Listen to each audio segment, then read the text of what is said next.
The NDC has, over the past few months, been going through the process. The 1992 Constitution requires that every 4 years this nation would have an election through which we will choose a president and members of parliament. And the key material, the foundation to our democracy, our peace, is through this election. And one aspect of it that for me is fundamental is the register.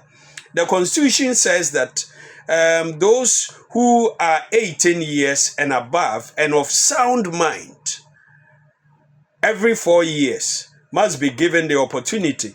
And one requirement is that you must go to a center and register. Your name must be in the voter register. So, Caesar, so the fact that the Constitution says you must be 18 and above and of sound mind, when it comes to the sound mind, that is another topic for another day. When you do not go and ensure that your data is collected and you are captured in the register, even though you are 18 and above and you have sound mind, if your name is not captured, you will not vote. Mm-hmm. But when you take this action and ensure that your name is registered, captured, your biometrics, now we have come far, is captured. Where you registered, that is where you vote. But the law also states that human beings, we travel, we move around, we are not static. Mm-hmm. Yeah, maybe 2020, I was in the voter region, Fodome MA. That is where I voted. My name is in that register there. And today, I find myself in Inchieso. I'm a resident of Daban New Site. And the closest polling station is St. Augustine. So, the law requires that I walk in person. When that time comes for transfer, these are all regulated by laws. When the time comes for the EC to open for transfer, I must be a resident for not less than 12 months at the Daban New Site. So over the period the transfer window is opened, I go and I show proof, even with my residential address, mm-hmm. to show that, yes, I'm Richard Kwamana Ajinsempra. I voted in a Fodome voter region. Today, I'm a resident of Inchieso. These are my details. Mm-hmm. I have fulfilled all the requirements. My name should be transferred, and that transfer by law is done. The EC by itself cannot sit in their comfort, in the comfort of their offices, and determine that I'm no longer in voter region, but today I'm in Daban. I've not asked them. I've not been there. They cannot transfer my vote. But Caesar, over the past few months, the NDC has realized that there has been some anomalies. The EC claimed their mistakes. When we noticed them and brought it up, they said it's not true. When we met with them and showed them, they said it's true, and that is a mistake. Today, we can point to people from Tamale South, whose name, after the exhibition, appeared in Pusiga. Is it close to Sandema? No. Pusiga is, but I like the name, Pusiga. Okay. As to why they chose that name is a subject for another day, Pusiga. All right. There have been people whose name has been transferred without their knowledge. The EC said it's a mistake and that they have even suspended one of their officers. Mm-hmm. Caesar, is not enough. What if the NDC did not notice this mistake? Okay. this is what would have happened. On the 7th of December, somebody who is a resident and a voter of Tamale South would have gone to his or her polling station and realized that their name is not in. No. How would they know where their name has been transferred to? Wow.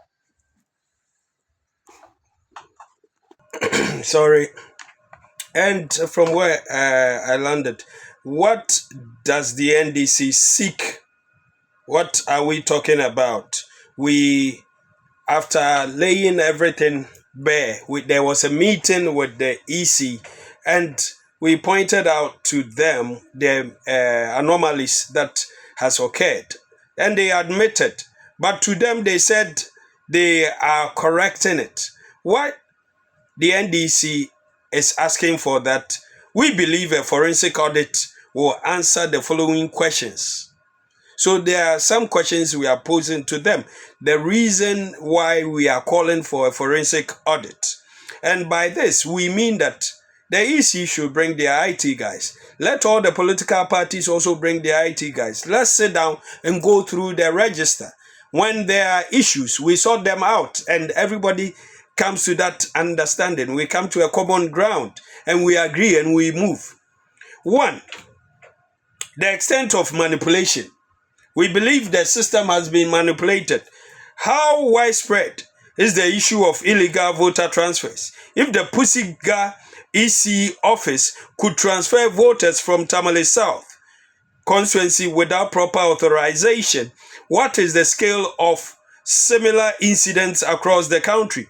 How many voters might have been affected, and how can this be accurately quantified? So, with what happened at Pusiga, when every polling station in Ghana should have just 10 people whose name has been moved without the proper procedure, it means that we will have over some serious number on the 7th of December who cannot find their names at their voter centers. Okay. The second question we pose is that when it comes to system vulnerabilities, what specific vulnerabilities in the Electoral Commission systems, human and technical, allow these unauthorized transfers?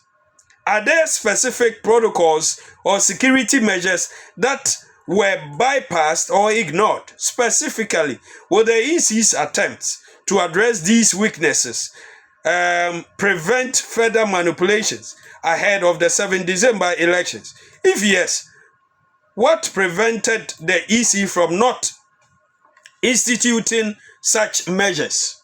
The third question, timelines of provisional register. Why was there such an unavoidable delay in providing the provisional voters register to the NDC? Do you know that they gave the NDC a provisional register? Some 12 hours or yes, some few hours to the day of exhibition. Okay. So if imagine when it was given to the NDC a week before, would have found a lot of mistakes in the register. Yet the EC says there's no problem. They would not allow the auditing. The fourth question we want to know is the impact of the mistakes on the elections.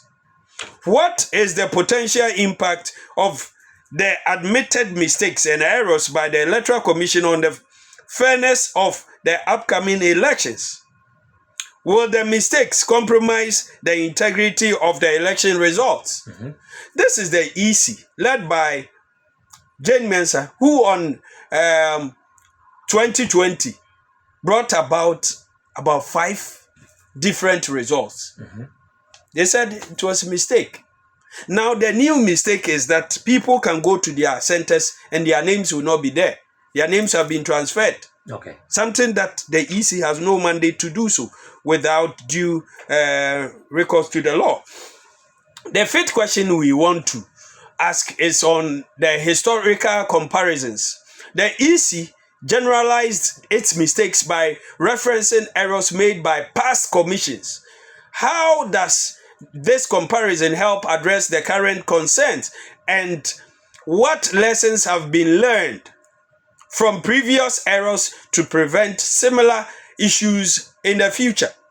Caesar, we all make mistakes, but what makes us complete is that the mistakes of the past, you don't repeat them. True. That makes you matured. We are asking why the EC will continue to say, even in the past, you remember Samuel Tete? Yeah. When he said he's surprised that today the NDC has shown interest in the register and that in 2016 there were trees and animals in the register and the NDC didn't complain. Yeah, perhaps maybe he's trying to suggest, well, that also delivered the Akufo-Addo presidency, which was quite massive. So trees and animals voted for Nana Akufo-Addo. Why are you complaining now? So trees and animals voted for Nana Akufo-Addo. Well, they said they found trees, animals, chairs, stones, and all of that. You are adding on. Yeah, because pepper, all that in the register. For me, I feel he misspoke and he has insulted everybody. Okay.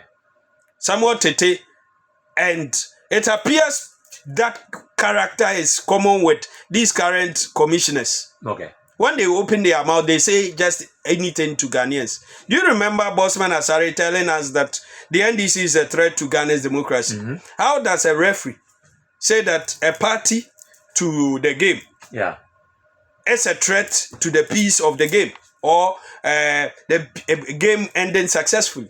Okay. It means you have taken sides. So you keep on having issues with the Electoral Commission.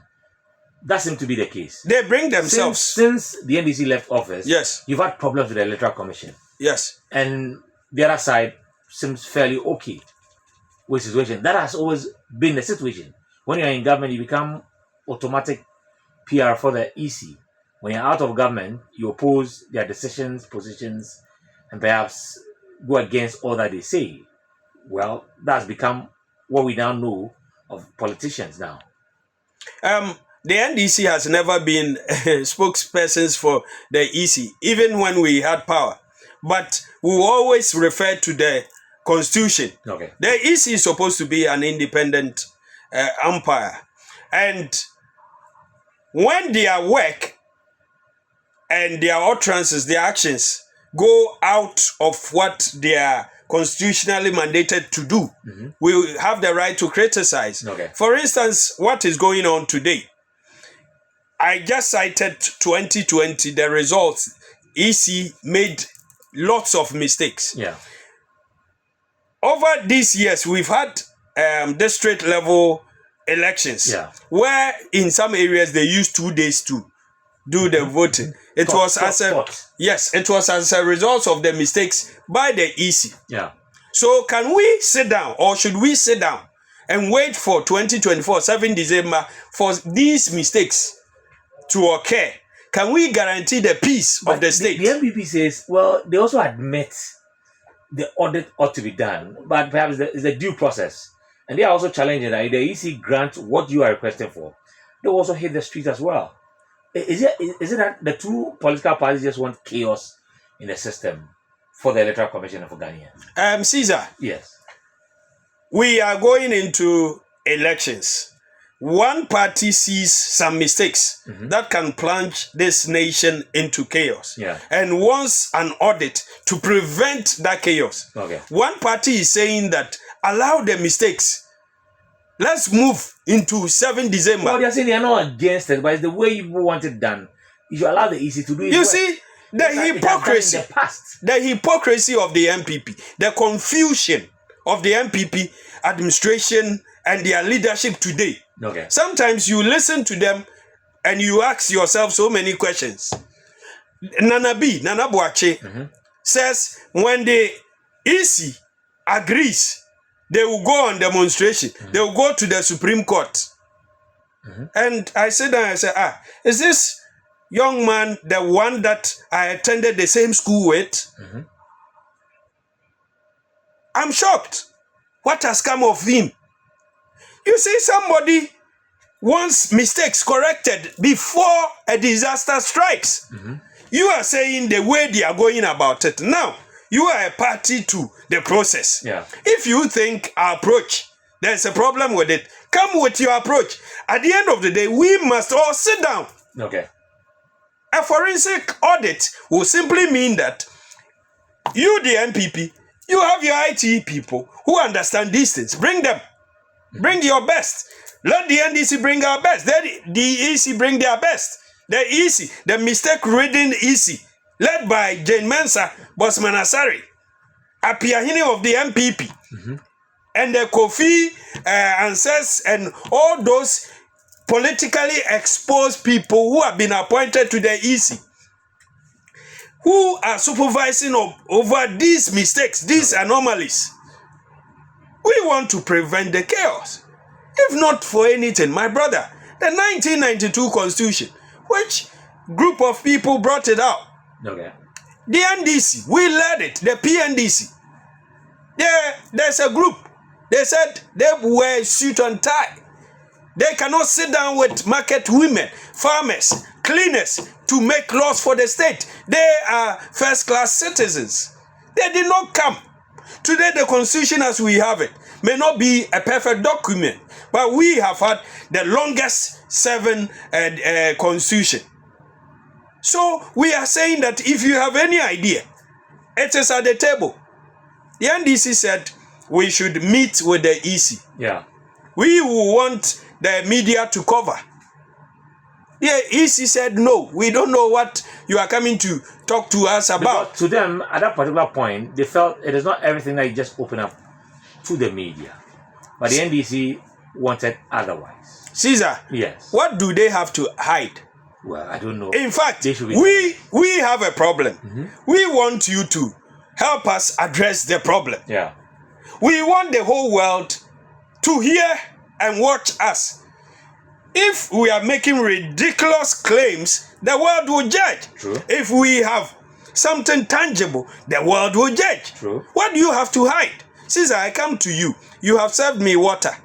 Maybe I don't trust you. So I say, Caesar, take a sip of the water before I take the water. If you have not poisoned the water, would you not oblige? Even if you have problems, then I want you to know I have trust issues.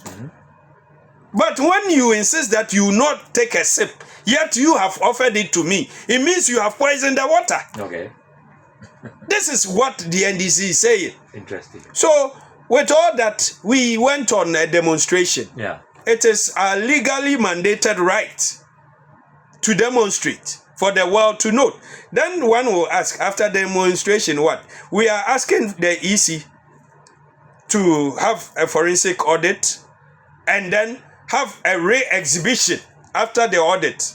So we go and everybody will be satisfied that we have a clean and credible register as the EC claims. Okay. You cannot tell me there's a clean and credible register. Okay. But yet, when we have found mistakes, which you have admitted, you are not ready for us to correct it. Yet you tell me you are doing the correction. I don't trust you. Okay.